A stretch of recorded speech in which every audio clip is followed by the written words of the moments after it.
Allah God, the beneficent, the merciful. I bear witness that there is but one God. And I bear witness that Abraham, that Moses, that Jesus, and that Muhammad are his messengers. We thank him for his goodness and for his mercy to the human family. We thank him for his prophets and the scriptures that they revealed. We thank him for the many men and women who have stood in the cause of justice to secure peace, freedom, justice, and equality for the entire human family.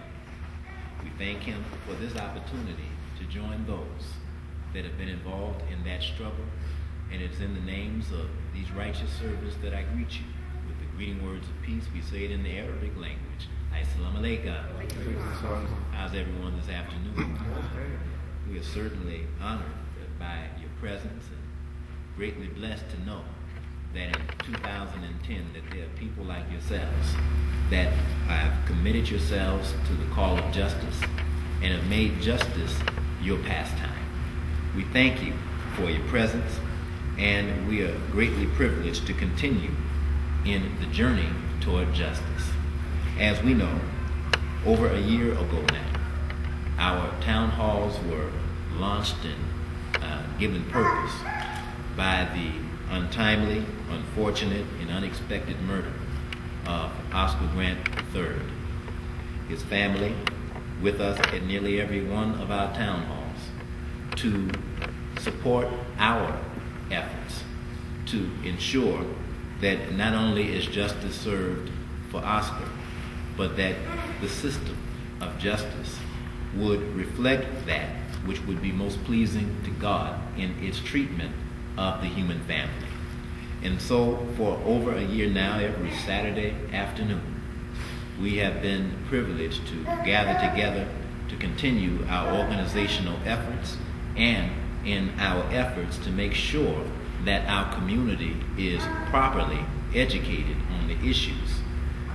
The system that we live in, called democracy, wherein, in theory, the people are represented by representatives who have as their concerns the concern of the masses of the voters. Unfortunately, in order for the masses of the voters to effectively participate, the masses of the voters must also be effectively educated on the issues. We have, over the last year, involved ourselves in many places in this struggle. And no matter how prominent issues are, unfortunately, there are still many people who are entirely unaware of the failing systems that are all around us. I have, like many of you do, a t-shirt bearing Oscar Grant's picture and name. And without fail, in wearing that shirt in public places, coffee shops, restaurants, shopping malls, I'm asked by people that one would think know who Oscar Grant is.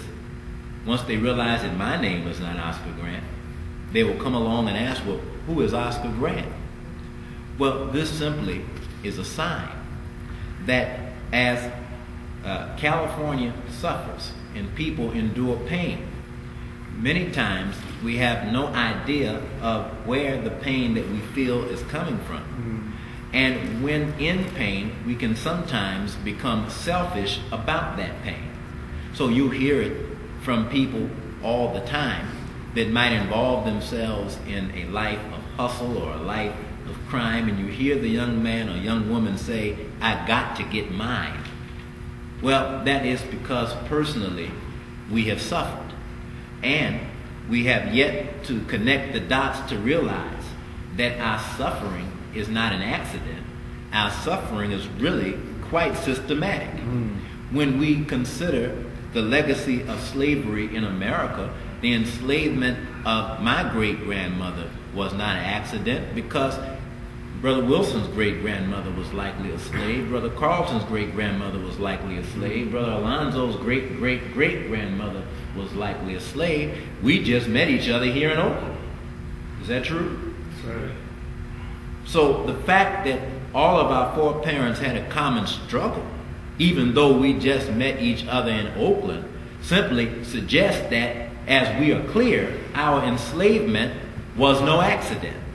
It's not just a incidental relationship.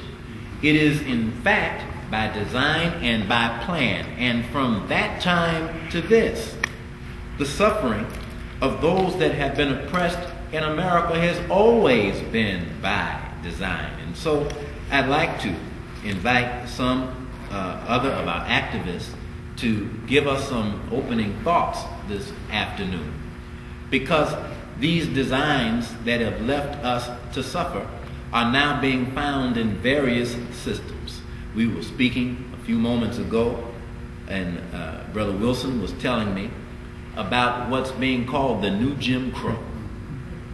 And our friend Cam, who invited us to the student rally a few weeks ago that was held in downtown Oakland, there are weekly meetings being held now at Laney College among student activists to try to secure justice for themselves. Some may have realized that just a few days ago, a court has now ordered the University of California system to return $38 million in tuition money to students who were made to bear the brunt of some political shenanigans. Now, I'm sure whenever they agreed to increase the tuition in the amount that would collect $38 million, I'm sure they didn't ask the students what they thought. So I have now a personal interest. I have a son that's in college, and I'm not willing to bear the extra $38 million, and neither is he. But the reality is that the students were never asked. As we are looking at it right now, the state, the county, the cities are in tremendous trouble. I was reading in the Final Call newspaper, the newest edition, that covers news from around the country. And in a particular article that deals with education, it begins to outline, let me get the title of the article.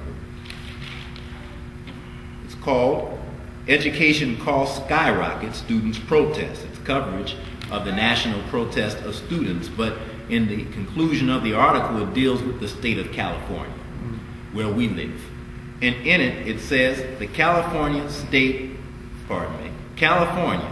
however, leads the country in public education cuts. Have you heard the expression, as go California, so goes the country? Well, we're looking at it right now. It says the California state system lost one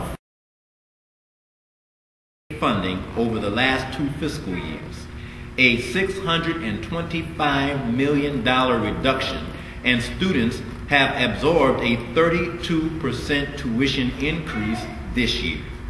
The system's 48,000 employees took a 10% pay cut through furloughs, not working 2 full days per month across the board. The system is cutting 20,000 students this year. The state system includes 10 campuses of the University of California and California State University's 23 campuses and 112 community college campuses. In a statement, California State Chancellor Charles B. Reed said, the university, quote, supports the efforts of our students, faculty, and staff to bring awareness about the importance of higher education in California. It is critical that legislators in Sacramento hear from business and the community about the importance of the CSU.